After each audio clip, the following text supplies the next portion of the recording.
રક્ષણાત્મક રિલેની એરર અને percentage error વ્યાખ્યાયિત કરો.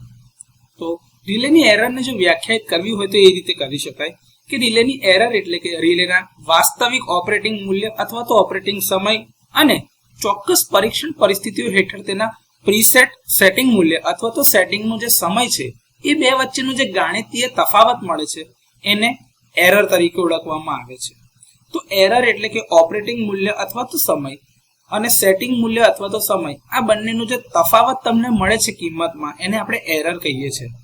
આ એરર પોઝિટિવ, નેગેટિવ અથવા તો ઝીરો હોઈ શકે છે. હવે જ્યારે આ એરરને સેટિંગ મૂલ્ય અથવા તો સેટિંગ સમયના સંદર્ભમાં ટકાવારી એટલે કે પર્સન્ટેજમાં બતાવવામાં આવે છે ત્યારે તેને પર્સન્ટેજ એરર તરીકે ઓળખવામાં આવે છે. તો પર્સન્ટેજ એરર એટલે કે ઓપરેટિંગ મૂલ્ય અથવા તો સમય અને સેટિંગ મૂલ્ય અથવા તો સમય આ બંનેનો જ્યારે તફાવત સેટિંગ મૂલ્યના સંદર્ભમાં આપવામાં આવે અને 100 પર ટકાવારી કાઢવામાં આવે તો 100 ટકાવારી કાઢતા સેટિંગ મૂલ્યના સંદર્ભમાં ઓપરેટિંગ મૂલ્ય અને સેટિંગ મૂલ્યનો તફાવત જે મળે એને પર્સન્ટેજ એરર તરીકે વ્યાખ્યાયિત કરી શકાય.